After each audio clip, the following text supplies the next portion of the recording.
बहुत बहुत स्वागत है आज के इस सत्र में आप सभी का।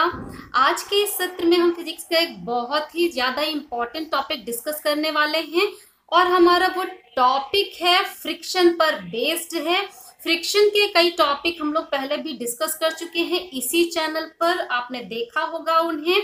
आज हम उसी को कंटिन्यू करते हुए फ्रिक्शन पर बेस्ड कुछ न्यूमेरिकल प्रॉब्लम कैसे सॉल्व करेंगे हम उस पर बात करेंगे, क्योंकि कई स्टूडेंट्स की डिमांड है कि हम इस पर बेस्ड प्रॉब्लम्स को कैसे सॉल्व करेंगे उस पर सेशन करें। तो आज हम फ्रिक्शन पर बेस्ड कुछ प्रॉब्लम्स की बात करेंगे।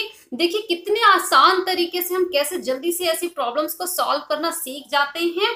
तो लास्ट तक इस वीडियो में हमारे साथ बने रहिए जिससे ये टॉपिक आपको अच्छे से समझ में आ जाए। तो फ्रेंड्स बिना डिले किए हम आज का ये टॉपिक स्टार्ट करते हैं, लेकिन कहना चाहती हूँ फ्रेंड्स कि अगर ये वीडियो आपके लिए हेल्पफुल होता है तो फ्रेंड्स वीडियो को लाइक करना और चैनल को सब्सक्राइब करना बिल्कुल भी ना भूलें। तो आइए हम स्टार्ट करते हैं आज का टॉपिक।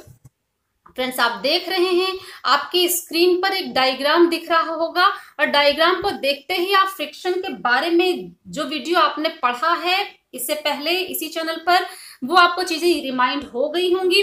और अगर फ्रेंड्स आप कोई प्रॉब्लम है आपको रिमाइंड करने में तो मैं यहाँ लिंक भी दे रही हूँ उन वीडियोस का, आप जल्दी से उनको रिवाइज कर लीजिए, क्योंकि जब हम न्यूमेरिकल प्रॉब्लम सॉल्व करने के लिए जा रहे हैं तो हमें फ्रिक्शन से जुड़े हुए सारी बातों को अच्छे से समझ लेना चाहिए, तभी तो आप न्यूमेरिकल को सॉल्व कर पाएंगे। और उसके लिए इसके पहले के वीडियो जो हैं वो आप जरूर पढ़ लीजिए, जिससे फ्रिक्शन से रिलेटेड जो टर्म्स हैं वो आपको क्लियर हो जाएं। फ्रेंड्स आज के इस वीडियो में हम हॉरिजॉन्टल सरफेस पर फ्रिक्शन से रिलेटेड जो प्रॉब्लम्स हैं उसको डिस्कस करेंगे। ठीक है, जैसा कि डायग्राम में आप देख रहे हैं, यहाँ देखिए ये सरफेस आपको दिखाई पड़ रहा होगा, ये हॉरिजॉन्टल सरफेस क्षैतिज सतह है ना। क्षैतिज सतह पर हॉरिजॉन्टल सरफेस पर ये हमने ऑब्जेक्ट रख दिया है। ठीक है, अब इस ऑब्जेक्ट को हमने रखा हॉरिजॉन्टल सरफेस पर और हमने फोर्स किधर लगाया, इस डायरेक्शन में। देखिए ये फोर्स आपने अप्लाई किया है ना, यानी अगर हमारा ऑब्जेक्ट मूव करेगा तो फोर्स की डायरेक्शन में, दैट मीन्स इधर मूव करेगा। और अगर नहीं भी मूव करता है तो अप्लाइड फोर्स की वजह से जिस डायरेक्शन में मोशन की टेंडेंसी आएगी, गति करने की प्रवृत्ति आएगी, वो यही होगी, है ना। दोनों ही केस में ऑब्जेक्ट चाहे मूव करना स्टार्ट करे या उसके जस्ट पहले की कंडीशन हो, यानी मोशन की टेंडेंसी उसमें प्रवृत्ति आ जाती है ड्यू टू अप्लाइड फोर्स, ठीक है ना। तो दोनों ही केस में जो फ्रिक्शन आएगा, इसमें घर्षण जो प्रोड्यूस होगा वो किधर होगा, ये जो अप्लाइड फोर्स है, यानी जिधर ऑब्जेक्ट मूव करेगा या जिधर जब मूव नहीं कर रहा, जब गति नहीं करेगा, तो उस केस में गति की प्रवृत्ति, मोशन की टेंडेंसी जिधर आएगी उससे अपोजिट फ्रिक्शन होगा। देखिए जो मैंने टर्म अभी बोला ये आपको क्लियर हो रहा होगा अगर आपने फ्रिक्शन वाले टॉपिक पढ़ रखे हैं इसी वीडियो पर, इसी चैनल पर जो आपको दिए हैं। मतलब जो फोर्स लगाते हैं ये फोर्स क्या करता है, ऑब्जेक्ट को मूव कराता है, या जब तक, जरूरी तो नहीं हमने फोर्स लगाया और ऑब्जेक्ट मूव करने लगा। आप किसी भी ऑब्जेक्ट को पुश करके देख लीजिए, आप पहले कम फोर्स लगाइए, ऑब्जेक्ट मूव नहीं करता, फिर थोड़ा सा फोर्स बढ़ाइए, फिर भी मूव नहीं किया, और बढ़ाइए। एक कंडीशन आती है जब ऑब्जेक्ट मूव करने लगता है, तो जब ऑब्जेक्ट फोर्स की डायरेक्शन में मूव करता है, चल रहा है, गति कर रहा है, तो हम कहते हैं कि जिस डायरेक्शन में ऑब्जेक्ट मूव कर रहा है, मोशन कर रहा है, उससे जस्ट अपोजिट लगेगा फ्रिक्शन। और जब हमने फोर्स लगाया लेकिन ऑब्जेक्ट ने मोशन नहीं किया, गति नहीं किया, है ना, लेकिन जो फोर्स लगाया उसका इफेक्ट क्या है, उसका प्रभाव क्या हुआ कि भले ही ऑब्जेक्ट ने मूव नहीं किया लेकिन उसमें उस डायरेक्शन में मूव करने की, गति करने की प्रवृत्ति उसके अंदर आएगी, और जैसे ही उसे सुटेबल फोर्स मिलेगा वो उसी डायरेक्शन में मूव करने लगेगा। तो जब तक फोर्स कम है और ऑब्जेक्ट मूव नहीं किया तब तक हम क्या कहते हैं, अप्लाइड फोर्स की डायरेक्शन में, यानी जिस डायरेक्शन में ऑब्जेक्ट में, वस्तु में मूव करने की, गति करने की प्रवृत्ति आती है, उससे जस्ट अपोजिट लगता है फ्रिक्शन यानी कि घर्षण। ठीक है, तो जब हम फ्रिक्शन की बात कर रहे हैं, हॉरिजॉन्टल सरफेस पर मोशन की बात करेंगे, तो ये चीजें जो अभी हमने डिस्कस की ये बेसिक चीजें हैं फ्रेंड्स, है ना। और न्यूमेरिकल जब हम सॉल्व करेंगे तो हॉरिजॉन्टल सरफेस का अगर केस है तो बिल्कुल इसी चीज को आपको ध्यान में रखना है।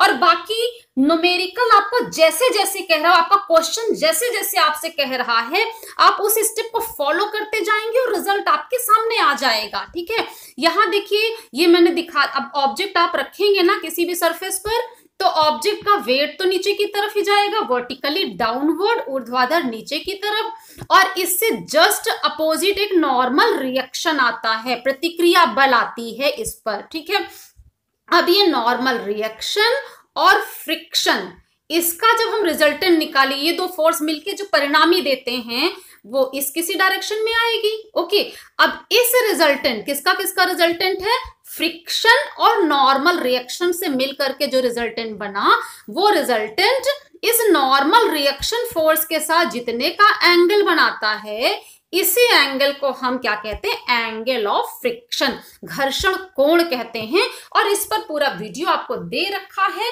फ्रेंड्स, वो जरूर देख लीजिएगा, क्योंकि जब न्यूमेरिकल सॉल्व करेंगे तो इन सब चीजों की आपको जरूरत पड़ने वाली है। ठीक है, अब इतनी चीजें अगर आपने ध्यान में रख ली तो समझ लीजिए कि हॉरिजॉन्टल सरफेस पर अगर ऑब्जेक्ट को रखा है और जहां सरफेस और ऑब्जेक्ट के बीच फ्रिक्शन है, उस केस से रिलेटेड सभी प्रॉब्लम, सभी न्यूमेरिकल्स आप आराम से सॉल्व कर पाएंगे। तो देखिए कैसे हम प्रॉब्लम सॉल्व करेंगे यहाँ पर, अब हम थोड़ा सा उस पर भी डिस्कस कर लें कि कैसे हम ये प्रॉब्लम सॉल्व करने वाले हैं। तो फ्रेंड्स, हॉरिजॉन्टल सरफेस, ठीक है, हमने क्या करना है, हॉरिजॉन्टल सरफेस हमने लिया, क्षैतिज सतह लिया, इस हॉरिजॉन्टल सरफेस के ऊपर आपने एक ऑब्जेक्ट को रखा। ठीक है, अब हॉरिजॉन्टल सरफेस है, फ्रिक्शन है, इससे रिलेटेड न्यूमेरिकल आपको दिया गया। तो जाहिर सी बात है कि फ्रिक्शन कब आएगा, जब ऑब्जेक्ट और सरफेस दोनों के कांटेक्ट लेवल पर, जहां पे एक दूसरे को टच कर रहे हैं, है ना, उस सरफेस पर रिलेटिव मोशन हो, सापेक्ष गति हो। यानी हमने यहाँ क्या किया, ऑब्जेक्ट पर कोई फोर्स लगाएंगे जिसे हम अप्लाइड फोर्स कहेंगे, और अप्लाइड फोर्स से अपोजिट कुछ फोर्स ऑफ फ्रिक्शन आ जाएगा, इस पर वेट इसका डाउनवर्ड लगेगा और वेट नीचे की तरफ है तो जस्ट उससे अपोजिट, यानी इस सरफेस से परपेंडिकुलर, है ना, जिस सरफेस पर ऑब्जेक्ट है उससे परपेंडिकुलर, जिस सरफेस पर आप ऑब्जेक्ट को रखते हैं इस सरफेस से परपेंडिकुलर, लंबवत ही लगता है आपका नॉर्मल रिएक्शन, है ना। तो यहाँ नॉर्मल रिएक्शन भी लगेगा जिसे आप R से रिप्रेजेंट करेंगे। और इस तरीके के न्यूमेरिकल को सॉल्व करने में ये बेसिक चीजें अगर आपको पता है तो आप सारे न्यूमेरिकल हॉरिजॉन्टल सरफेस के आराम से सॉल्व कर पाएंगे। सिर्फ न्यूमेरिकल में जो क्वेश्चन दिया हुआ है उसको फॉलो करना है। जैसे फॉर एग्जाम्पल मान लीजिए आपसे कहा जाता है कि हमने फोर्स अप्लाई किया, हॉरिजॉन्टल सरफेस है, रफ सरफेस, जैसे ही कहा गया रफ, है ना, इसका मतलब क्या है कि फ्रिक्शन लगेगा। ठीक है, अब फ्रिक्शन आ गया, ठीक, फ्रिक्शन आ गया, क्वेश्चन आपसे क्या कहा गया, हो सकता है आपसे कहा जाए कि फोर्स की डायरेक्शन में, जो अप्लाइड फोर्स है उसकी डायरेक्शन में हमारा ऑब्जेक्ट फिक्स वेलोसिटी से मोशन कर रहा है ना, यानी विदाउट एक्सीलरेशन, कोई त्वरण नहीं लग रहा है। अगर ये केस कहा गया तो फ्रेंड्स देखिए जिधर फोर्स लगा उधर ही मोशन होना है, यानी मोशन की डायरेक्शन होगी ये वाली। ठीक, अब इन्होंने क्या कहा, इस डायरेक्शन में कोई एक्सीलरेशन नहीं है। ठीक, तो इक्वेशन अब क्या बनेगी इस केस में, ये सबसे पहले तो वर्टिकल डायरेक्शन देख लेते हैं, जिसमें सीधी सी बात है क्या आएगी, W is equal to R। एक तो आपको यही इक्वेशन मिल जाएगी, ठीक है, और दूसरी किधर मिलेगी हमें, हॉरिजॉन्टल डायरेक्शन की इक्वेशन। ठीक है, तो applied force capital F, okay, minus small f यानी force of friction, capital F ये आपका अप्लाइड फोर्स हो गया, स्मॉल f आपका फोर्स ऑफ फ्रिक्शन हो गया, इज इक्वल टू हमें लिखना होता है MA, है ना। मतलब क्या है कि अगर अप्लाइड फोर्स फ्रिक्शन से ज्यादा है तो अप्लाइड फोर्स की डायरेक्शन में हमारा ऑब्जेक्ट मोशन करेगा, गति करेगा।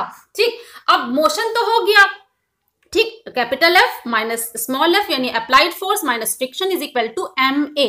अब ये MA क्या बताता है, m है इस गिवन ऑब्जेक्ट का मास और a है फोर्स की अप्लाइड फोर्स की डायरेक्शन में एक्सीलरेशन यानी त्वरण। मान लीजिए हमें कहा गया कि विदाउट एक्सीलरेशन मोशन हो रहा है यानी a0, तो यही इक्वेशन क्या बन जाएगी आपके सामने, ये इक्वेशन बन जाएगी applied force minus friction is equal to 0, यानी applied force is equal to आ जाएगा फ्रिक्शन के बराबर। अब एक इस इक्वेशन को और जो आपकी पहली इक्वेशन आई यानी W is equal to normal reaction, W is equal to normal reaction, तो ये दो इक्वेशन बन गई। इनको जैसे ही सॉल्व करेंगे तो जो भी प्रॉब्लम पूछी गई है, जो भी क्वेश्चन में आपसे पूछा गया है, आराम से आप निकाल लेने वाले हैं। बस इसमें कुछ कुछ चीजें आपको यूज करनी पड़ती हैं जो आपने फ्रिक्शन वाले वीडियो में पढ़ा। जैसे अगर फोर्स ऑफ फ्रिक्शन की जरूरत पड़ती है तो आप क्या कहते हैं, फोर्स ऑफ फ्रिक्शन किसके बराबर आप लिखते हैं, म्यू टाइम्स आर, और म्यू क्या है, कोफिशिएंट ऑफ फ्रिक्शन, घर्षण गुणांक। म्यू घर्षण गुणांक है, कोफिशिएंट ऑफ फ्रिक्शन, और आर है यही वाला नॉर्मल रिएक्शन जो हम यहाँ पर ले रहे हैं। ठीक है, तो इसको आप यूज कर सकते हैं जैसे आपको न्यूमेरिकल में रिक्वायरमेंट हो।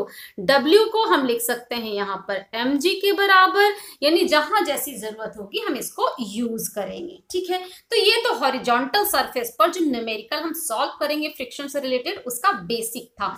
इस पे थोड़ा सा हम और एक स्टेप आगे चलते हैं और फॉर एग्जाम्पल हम एक यहाँ पे एक ले लेते हैं एग्जाम्पल, और एग्जाम्पल हम क्या लें, मान लीजिए हम इस बात को लेते हैं कि हमें क्या निकालना है, least force required to drag a body on a horizontal plane. ठीक है, ऑफ कोर्स जब हम फ्रिक्शन की बात कर रहे हैं तो ये जो हॉरिजॉन्टल सरफेस है वो रफ सरफेस की ही हम बात कर रहे हैं जहां पर फ्रिक्शन होगा। ठीक है, हमने क्या बात की है, हमें निकालना है कि क्षैतिज तल पर किसी वस्तु को खींचने के लिए जो अल्पतम फोर्स रिक्वायर्ड है, और यहाँ जो क्षैतिज तल की हम बात कर रहे हैं वो रफ सरफेस की ही बात कर रहे हैं, यानी यहाँ पर फ्रिक्शन होगा। ठीक है, तो अब इस प्रॉब्लम को अगर हमें सॉल्व करना है फ्रेंड्स, यानी हमें क्या निकालना है, जो रिक्वायर्ड फोर्स है यानी minimum required force, least value of required force हमें चाहिए किस केस में, जबकि हम हॉरिजॉन्टल प्लेन पर किसी ऑब्जेक्ट को खींच रहे होंगे, ड्रैग कर रहे हैं। अब देखिए यहाँ फिर से थोड़ा सा जनरल, अभी तक हमने कैसे फोर्स लगाया था, ऐसे फोर्स लगाया था, यानी हॉरिजॉन्टल डायरेक्शन में फोर्स लगाया। अब यहाँ हम एक और जनरल चीज ले लेते हैं थोड़ा सा, क्योंकि न्यूमेरिकल उस पर भी बेस्ड आपको दे दिए जाते हैं, यानी हम हॉरिजॉन्टल डायरेक्शन में अप्लाइड फोर्स ना लगा के इस हॉरिजॉन्टल से किसी एंगल पर फोर्स लगाए, यानी हमारा अप्लाइड फोर्स इधर कहीं जाए, है ना।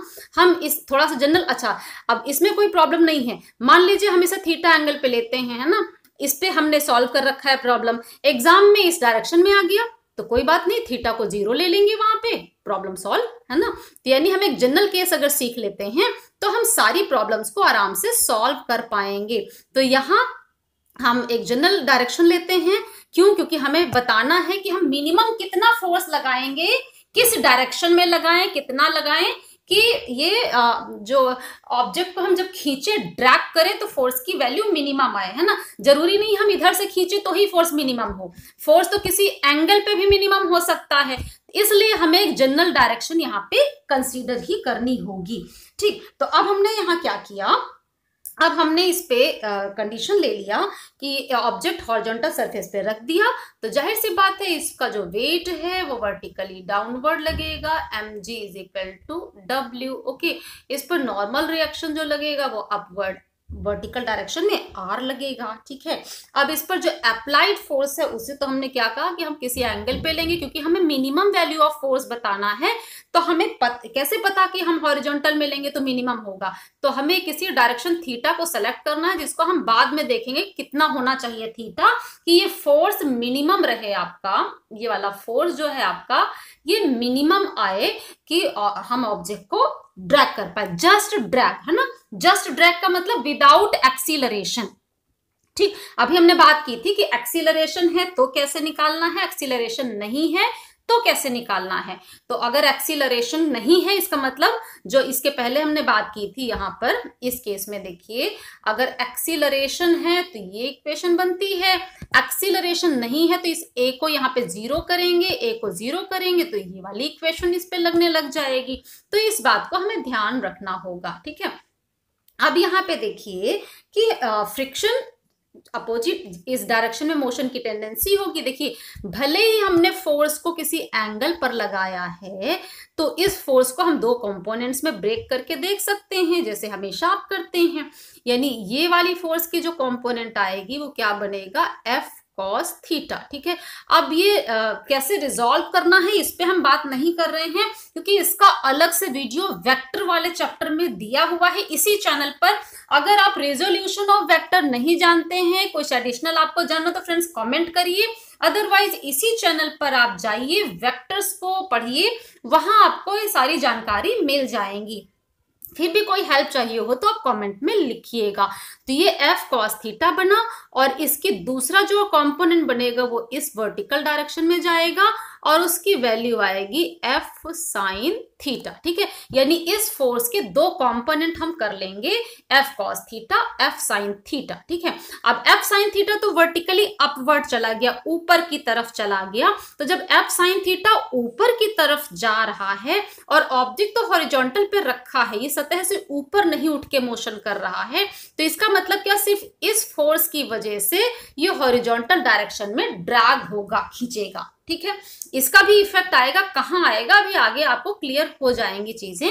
ये मूव कराएगा इसको इस फॉरवर्ड डायरेक्शन में। तो जब इस डायरेक्शन में ऑब्जेक्ट का मोशन होगा तो फ्रिक्शन इस मोशन से जस्ट अपोजिट लगने वाला है। यानी फ्रिक्शन की क्या डायरेक्शन आएगी, यहाँ पे इस डायरेक्शन में आपका फ्रिक्शन लगेगा, जिसे हम यहाँ पे स्मॉल एफ से रिप्रेजेंट करेंगे। तो बिल्कुल जैसे अभी डिस्कस किया था, यानी अब हम यहाँ पे इक्वेशंस बनाएंगे, कैसे, वर्टिकल डायरेक्शन वाले फोर्स को वर्टिकली कंसीडर करके, फिर सारे हॉरिजॉन्टल वाले फोर्स को कंसीडर करके। तो एक वर्टिकल डायरेक्शन की इक्वेशन बन जाएगी और एक हॉरिजॉन्टल डायरेक्शन की बन जाएगी। अब अगर वर्टिकल डायरेक्शन में देखें तो आप देखिए क्या इक्वेशन बनेगी, आर और एफ साइन थीटा ऊपर की तरफ है, और ये किससे बैलेंस हो रहे हैं, W से बैलेंस हो रहे हैं। यानी R plus F sine theta is equal to W। Okay, एक इक्वेशन बन गई। और अगर दूसरी इक्वेशन देखें हम यहाँ पर फ्रेंड्स, तो दूसरी इक्वेशन क्या बननी चाहिए, जस्ट मोशन की हम लोगों ने बात की। तो अभी इसके पहले हम लोगों ने क्या देखा था कि अगर इस डायरेक्शन में एक्सीलरेशन होगा फ्रेंड्स, तो मान लीजिए ए अगर एक्सीलरेशन आता तो हम यहाँ पे क्या लिखते, यहाँ पे हमें लिखना पड़ता एफ कॉस थीटा, क्योंकि इस डायरेक्शन में जो फोर्स है वो एफ कॉस थीटा है, और एफ कॉस थीटा जब फ्रिक्शन से ज्यादा होगा तभी तो मोशन होगा, इसलिए एफ कॉस थीटा में से एफ को हम माइनस करते, और ये किसके बराबर आता, M A, mass of the body is m, और ये एक्सीलरेशन। लेकिन अगर हम बात करें कि इसे ड्रैग करने के लिए, खींचने के लिए लीस्ट फोर्स की जब बात करेंगे तो विदाउट एक्सीलरेशन, तो एक्सीलरेशन की वैल्यू तो यहाँ पे 0 लिखेंगे। यानी यही इक्वेशन क्या बन के आएगी, इक्वेशन लिखी जाएगी F cos theta minus F is equal to 0। यानी F cos theta is equal to F आ जाएगा, F cos theta is equal to F यानी फोर्स ऑफ फ्रिक्शन। और फोर्स ऑफ फ्रिक्शन अभी हम लोगों ने थोड़ी देर पहले बात की थी, और पिछले वीडियोस में आपने पढ़ रखा होगा, F is equal to mu R होता है, R is the normal reaction. यानी हम यहां लिख सकते हैं F cos theta is equal to mu times R, ये हम यहाँ पे लिख सकते हैं। अब फ्रेंड्स अपने आप देखिए क्या यहाँ से हमें आर मिल सकता है, तो जी हाँ बिल्कुल मिल सकता है। आप इक्वेशन नंबर डालते जाइएगा, मान लीजिए इक्वेशन नंबर 1 है ना, ये इक्वेशन नंबर 2 है। अब इक्वेशन नंबर 1 से अगर हम आर निकालें तो आपको क्या मिल जाएगा, आपको मिल जाएगा R is equal to W minus F sine theta, ठीक है। इसको हम कह दें इक्वेशन नंबर 3। अब इक्वेशन 3 से इक्वेशन 2 में आर को अगर आप सब्स्टिट्यूट कर देते हैं, है ना, तो आर को जैसे ही आप सब्स्टिट्यूट करेंगे तो आपको एक नई रिलेशन मिल सकती है यहाँ पर, और वो रिलेशन क्या बन करके आएगी, F cos theta is equal to mu times W minus F sine theta. ठीक है, अभी हमने इक्वेशन तो एक बनाई, लेकिन अभी हम कहा मिनिमम फोर्स है ना, least value of the force required to drag, यानी बिना एक्सीलरेशन के मूव कराना है, लेकिन किस कंडीशन में, जबकि फोर्स मिनिमम हो। तो अभी मिनिमम वाली तो कोई कंडीशन हमने लगाई नहीं है। अब उसके लिए हम क्या करें, यहाँ पे हम और क्या चेंज ला सकते हैं, बस यहीं पे इस प्रॉब्लम में यहीं पे ट्रिक है। अभी तक तो हम सब वही फॉलो कर रहे थे जो बेसिक चीजें हैं, और हर क्वेश्चन में कुछ ना कुछ तो क्वेश्चन पे बेस्ड बातें होती हैं। और यहाँ क्वेश्चन क्या कह रहा है, लीस्ट फोर्स है ना, सबसे कम फोर्स जिससे हम इसे ड्रैग करें। ड्रैग का मतलब बिना एक्सीलरेशन के खींचेंगे उसे हम। तो अब हम यहाँ कंडीशन लगाएंगे एंगल ऑफ फ्रिक्शन वाला, घर्षण कोण वाला। अगर घर्षण कोण, देखिए थीटा एंगल तो हम पहले ही यहाँ पे ले चुके हैं ना, डायग्राम आपने देखा था कि थीटा हमारा क्या था, फोर्स की डायरेक्शन को बता रहा था। तो अब हम यहाँ पे एंगल ऑफ फ्रिक्शन को थीटा नहीं लिखते हैं। मान लीजिए हम एंगल ऑफ फ्रिक्शन की अगर बात करें, यानी घर्षण कोण की अगर हम बात करते हैं, और घर्षण कोण को हम अल्फा से रिप्रेजेंट करें, तो आप जानते हैं म्यू यानी coefficient of friction is equal to tan of alpha होगा, यानी घर्षण कोण का टैंजेंट होता है कोफिशिएंट ऑफ फ्रिक्शन, घर्षण गुणांक। ठीक है, तो म्यू की जगह यहां पर हम टैन अल्फा लिख सकते हैं।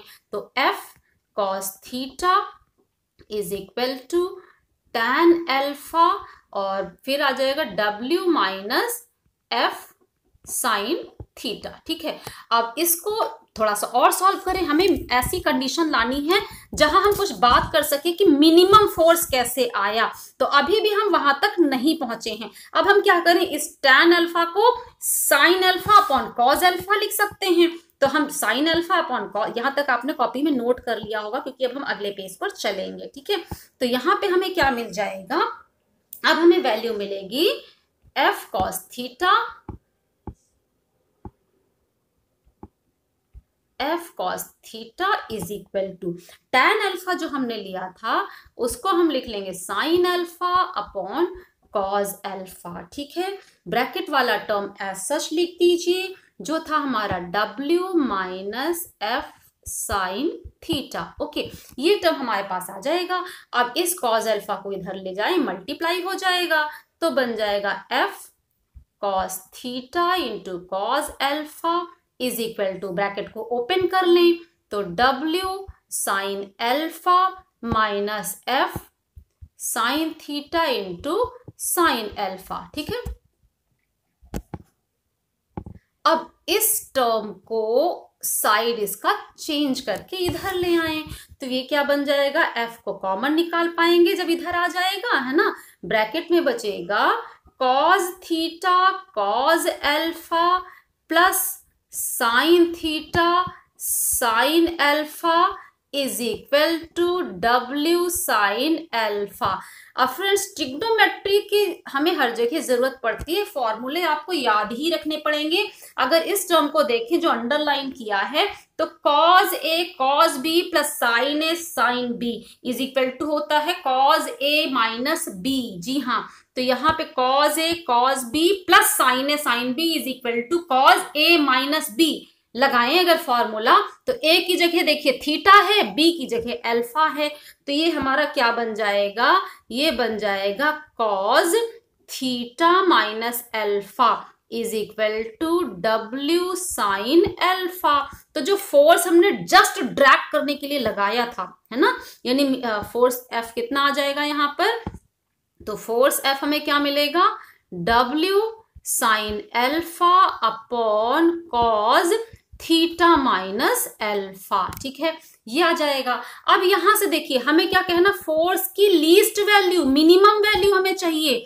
अब ये फोर्स मिनिमम हो, इसके लिए क्या होना चाहिए, ये cos theta minus alpha maximum हो, है ना।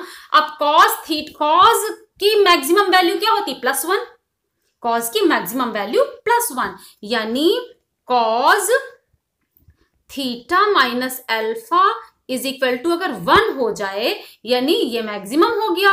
तो जब ये डिनोमिनेटर मैक्सिमम हुआ तो ये वाला मिनिमम हो जाएगा, है ना। यानी जैसे ही ये कंडीशन लगाएंगे तो F क्या हो जाएगा, अपनी मिनिमम वैल्यू पर चल रहा होगा। ठीक, यानी यहाँ कॉस की वैल्यू कितनी लेनी चाहिए, कॉस थीटा माइनस अल्फा कितना होना है 1। ओके, अब कॉस थीटा माइनस अल्फा जब 1 है तो किन किन कंडीशंस में कॉस थीटा माइनस अल्फा 1 होता है वो एंगल आप जानते हैं, और उनमें से एक एंगल 0 डिग्री भी तो है, यानी cos 0 degree is equal to होता है 1, that is equal to cos theta minus alpha. इसका मतलब क्या है, theta minus alpha is equal to 0।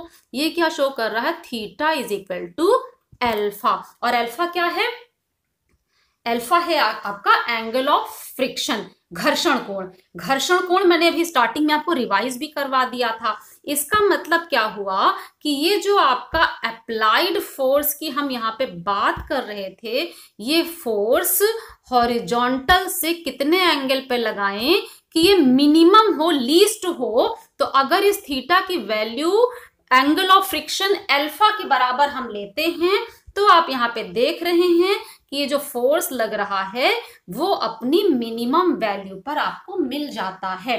तो इस तरीके से किसी भी फॉर्म में आपसे क्वेश्चन पूछा जा सकता है। आपसे ये भी कहा जा सकता है, प्रूव करिए if the force applied with respect to horizontal direction is at an angle of theta degree, है ना, देन आपसे थीटा की वैल्यू पूछी जा सकती है। तो आप बताएंगे कि कितनी हो मिनिमम फोर्स के लिए, आप निकाल के देंगे यहाँ पर कि अगर ये थीटा जो एंगल है, जितने हॉरिजॉन्टल से जिस एंगल पर फोर्स लग रहा है, अगर वो अल्फा यानी एंगल ऑफ फ्रिक्शन घर्षण कोण के बराबर है, तो जो फोर्स है ड्रैगिंग फोर्स जो हम लगा रहे हैं वो मिनिमम फोर्स होगा। इस तरीके से किसी भी फॉर्म में क्वेश्चन पूछा जाए आप इस प्रॉब्लम को सॉल्व कर पाएंगे। इसी तरीके से एक और चीज डिस्कस कर लेते हैं जल्दी से, और फिर इस पे बेस्ड आप सारे प्रॉब्लम्स आराम से सॉल्व कर पाएंगे। जैसे फॉर एग्जांपल मान लीजिए जो जितना डिस्कस किया बस उसी पे बेस्ड ये सॉल्व हो जाएगा। आपके सामने ये क्वेश्चन हमने दिया, एक ब्लॉक आप ले रहे हैं, है ना।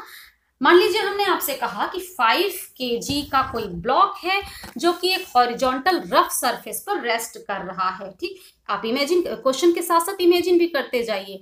आपके पास एक हॉरिजॉन्टल सरफेस है जिस पर आपने एक ब्लॉक रख दिया है। ब्लॉक का जो मास आपको दिया गया दैट इज 5 kg का ब्लॉक है ना। इस पे जो वेट लगेगा ऑफकोर्स डाउनवर्ड ही इसका लगेगा। ठीक है, अगर इस डायरेक्शन में आप अप्लाइड फोर्स जिस भी डायरेक्शन में लगाएंगे, अगर मोशन इस डायरेक्शन में है तो इसका फ्रिक्शन इस डायरेक्शन में होगा। और फ्रिक्शन आप जानते हैं F is equal to mu times R, अभी हम लोगों ने डिस्कस किया, जिसमें से म्यू की वैल्यू आपको यहाँ पर दे दी जा रही है। ठीक है, फिर ये कह रहे हैं an inclined external force F is acting on the block, यानी हॉरिजॉन्टल फोर्स इस डायरेक्शन में नहीं है बल्कि हॉरिजॉन्टल से किसी एंगल पर फोर्स लग रहा है। इंक्लाइंड फोर्स है यानी किसी एंगल पे फोर्स लग रहा है, क्षैतिज से किसी कोण पर लग रहा है, क्षैतिज में नहीं है। Find the force required to move the block with a uniform speed, है ना। या यूनिफॉर्म स्पीड का मतलब बिना एक्सीलरेशन के मोशन होगा। ठीक है, जिस भी डायरेक्शन में मोशन करेगा ऑब्जेक्ट, बिना एक्सीलरेशन का मोशन ये करने वाला है। Find the force required to move the block, ठीक है, बिना एक्सीलरेशन के हमें मूव कराना है, हमें उस फोर्स की वैल्यू निकालनी है।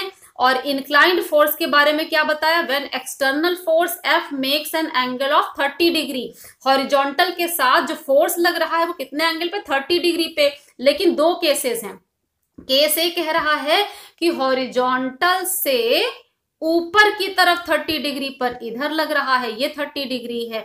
और केस बी क्या कहता है कि हॉरिजॉन्टल से नीचे की तरफ 30 डिग्री पर लग रहा है। तो चलिए हम पहले केस ए को सॉल्व करते हैं, फिर हम केस बी को सॉल्व करेंगे। क्वेश्चन आपने नोट कर लिया होगा, और इनको अगर सॉल्व कर लेते हैं फिर आपके सामने हॉरिजॉन्टल सरफेस पर कोई प्रॉब्लम नहीं आएगी। अगर प्रॉब्लम फेस करते हैं तो आप कमेंट करिएगा, मैं उस पर भी बात करूंगी। तो फ्रेंड्स, फर्स्ट केस हम देखें कि हॉरिजॉन्टल सरफेस है, हॉरिजॉन्टल सरफेस पर हमने ब्लॉक लिया था, ब्लॉक का मास कितना था, 5 kg मास का हमारे सामने ब्लॉक हमने लिया था। ठीक है, फिर हमने क्या किया, हॉरिजॉन्टल से 30 डिग्री यानी ऊपर की तरफ अब हम ए वाला केस यहाँ पर ले रहे हैं।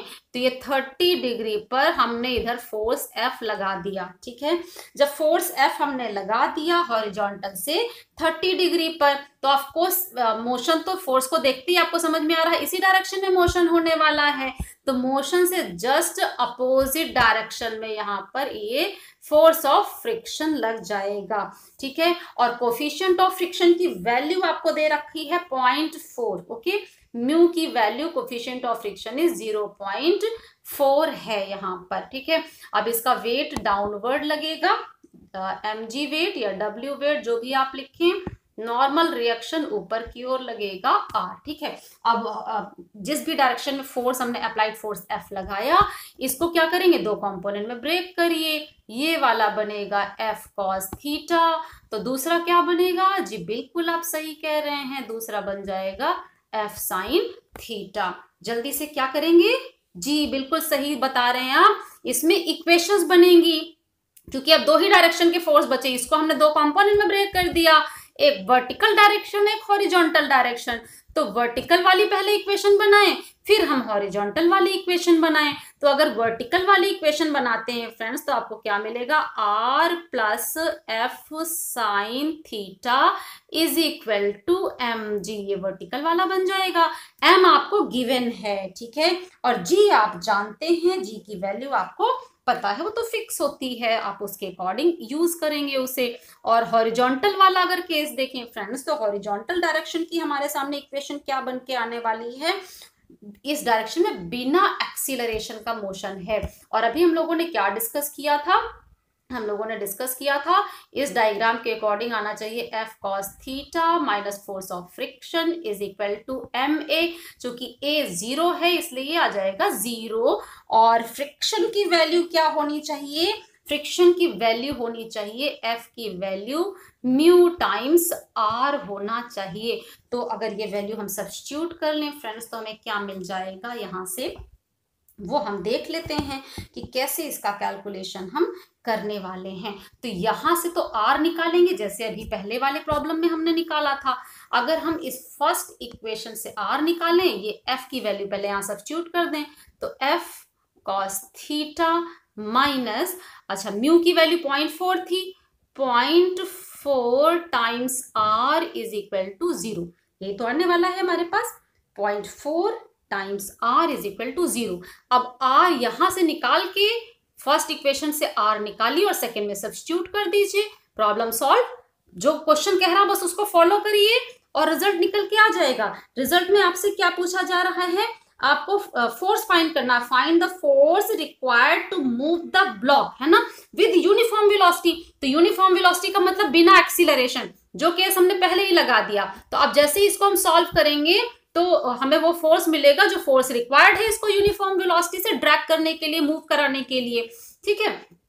तो इक्वेशन 1 से r निकालें, r इज इक्वल टू क्या आना चाहिए, mg दिया हुआ है आपको, है ना, m कितना था 5 इंटू जी, तो 5g, okay, minus f sine theta, ये आपके पास आ रहा है। तो f, अच्छा साइन 30 डिग्री, ये वैल्यू हम यहाँ पे रख सकते हैं। और साइन 30 डिग्री आप जानते हैं क्या वैल्यू उसकी आएगी, साइन 30 की होती है 1/2, ठीक है। तो 5g माइनस f/2, ये r की वैल्यू हमें यहाँ से मिल जाएगी। r की ये वैल्यू, मान लीजिए हम इसे इक्वेशन 3 कहते हैं, इक्वेशन 3 को इक्वेशन 2 में सब्स्टिट्यूट करें और यहाँ भी 30 थीटा को 30 डिग्री रख दें, तो cos 30 डिग्री की वैल्यू वहां पे रखनी पड़ेगी। और वो ट्रिग्नोमेट्री से आप जानते हैं cos 30 डिग्री होता है √3/2, है ना। तो ये इक्वेशन क्या बन जाएगा, f cos 30 डिग्री, ठीक है, is equal to 0.4 into r। अब r की वैल्यू रख दें, cos 30 डिग्री कितना बनेगा, cos 30 डिग्री बनेगा √3/2 is equal to 5g minus f/2 into 0.4, okay, ये बनेगा आपका, है ना। r की वैल्यू रख दिया हमने। अब जैसे ही हम इसको सॉल्व कर लेंगे, इसको सॉल्व करते ही f की वैल्यू आपको मिल जाएगी, 0.4 से मल्टीप्लाई कर दीजिए और सॉल्व कर लीजिए, आपको f की वैल्यू यहाँ पर मिल जाएगी, g की वैल्यू रख करके, यानी 18.39 न्यूटन, जिसमें स्मॉल g को हमने यूज किया है 9.8 मीटर पर सेकेंड स्क्वायर। ठीक है, तो ये हमने निकाल लिया तब जबकि हॉरिजॉन्टल से ऊपर की तरफ फोर्स लग रहा है, यानी इस डायरेक्शन का हमारा फोर्स है।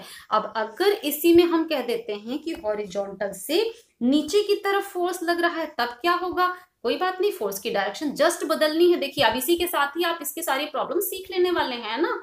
ये हॉरिजॉन्टल, यहाँ पे ऑब्जेक्ट रखा, इसका वेट डाउनवर्ड लगने वाला है, इसका नॉर्मल रिएक्शन ऊपर की तरफ लगा। अप्लाइड फोर्स हॉरिजॉन्टल से 30 डिग्री नीचे की तरफ है ना, ये 30 डिग्री हो गया, ये अप्लाइड फोर्स हो गया। इधर आपका लग जाएगा फोर्स ऑफ फ्रिक्शन। ठीक है, अब देखिए फोर्स की F की कौन कौन से कंपोनेंट आएंगे, तो ये वाला बनेगा F cos थीटा और इधर आएगा F sin थीटा। ओके, फिर से वर्टिकल और हॉरिजॉन्टल दो डायरेक्शन की इक्वेशंस बनाएंगे। तो वर्टिकल वाली अब क्या बनेगी? अब बनेगी F sin theta plus mg is equal to r। ठीक है, एक इक्वेशन ये बन गई हमारी और दूसरी इक्वेशन हॉरिजॉन्टल वाली बनेगी। और ऑफ कोर्स इधर एक्सीलरेशन नहीं है, यानी a को हमने 0 लिया, तो अब क्या बनेगा? F cos theta minus friction is equal to ma। ठीक है, या इसमें कोई डाउट नहीं है, ये बड़ा होना चाहिए तभी मोशन होगा, इसलिए F cos थीटा से फ्रिक्शन को माइनस करते हैं, कितना बड़ा होना चाहिए? तो ma से आ रहा है, लेकिन विदाउट एक्सीलरेशन है तो a 0 कर दिया, यानी ये 0 आ गया। तो इसको आप क्या लिख सकते हैं? इसको लिख सकते हैं F cos theta is equal to force of friction, और फोर्स ऑफ फ्रिक्शन अभी हमने क्या यूज किया था? म्यू टाइम्स आर यूज किया था। यहां से आर की वैल्यू इस इक्वेशन में सब्स्टिट्यूट कर दीजिए और थीटा को 30 डिग्री रखते जाए साथ के साथ, तो cos 30 डिग्री कितना आता है? √3/2 है ना, इज इक्वल टू म्यू की भी वैल्यू रख दीजिए, 0.4 गिवन है म्यू की वैल्यू। ठीक है, ब्रैकेट में आर की ये वैल्यू रखें, तो F sin थीटा क्या है? 30 डिग्री, तो sin 30 डिग्री 1/2, यानी ये F/2 बन जाएगा, प्लस m है 5g है ना, ये आ जाएगा। जैसे ही आप इसको सॉल्व करेंगे फ्रेंड्स, इसको सॉल्व करते ही आपको f की वैल्यू मिल जानी है, यानी इस केस में हमें कितना मिनिमम फोर्स लगेगा विदाउट एक्सीलरेशन ऑब्जेक्ट को मूव कराने के लिए। तो जब इसको हम सॉल्व करेंगे तो यहाँ पे f की वैल्यू हमें निकल करके मिल जाती है, यहाँ सॉल्व करके चेक करिएगा, 229.43 न्यूटन्स आएगा, जहां पे जो स्मॉल g है वो 9.8 मीटर पर सेकेंड स्क्वायर हमने यूज किया है। अब देखिए फ्रेंड्स, सेम केस में सिर्फ फोर्स को हमने वर्टिकल से नीचे की तरफ 30 डिग्री कर दिया, तो जब ये वर्टिकल से ऊपर की तरफ 30 डिग्री हमने खींचा था, उस केस में कितना आया था हमारे पास? 18.39 है ना। उस केस में हमें कितना फोर्स चाहिए था इसको खींचने के लिए? जो फोर्स लगाया था वो 18.39 था। ठीक है, 18.39।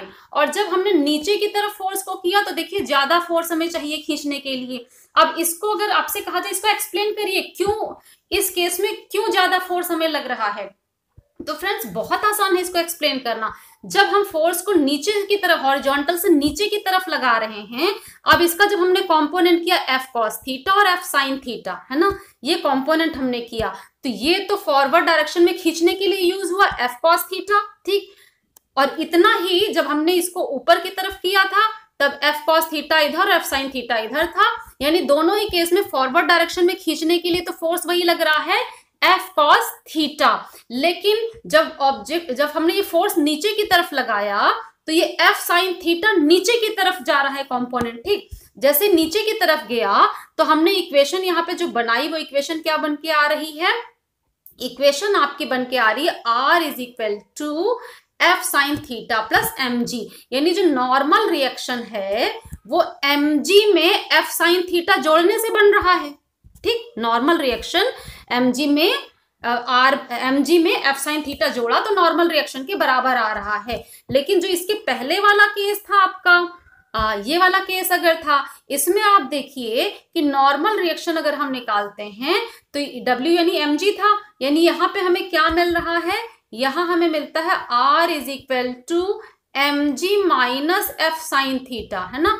जब फोर्स की ये ऊपर की तरफ की डायरेक्शन है तो नॉर्मल रिएक्शन mg से f sin थीटा घटाने पर आ रहा है, लेकिन जब नीचे की तरफ है तो नॉर्मल रिएक्शन mg में f sin थीटा जोड़ने से आ रहा है। यानी इस फोर्स के केस में जब नीचे की तरफ फोर्स है, नॉर्मल रिएक्शन है ना, इसका ऊपर की तरफ जो रिएक्शन फोर्स लग रहा है अभिलंब की तरफ, नॉर्मल रिएक्शन जो लग रहा है प्रतिक्रिया बल, वो इस केस में ज्यादा है एज कंपेयर टू, जबकि फोर्स ऊपर की तरफ लग रहा था उस कंपैरिजन में यहाँ पे नॉर्मल रिएक्शन ज्यादा है।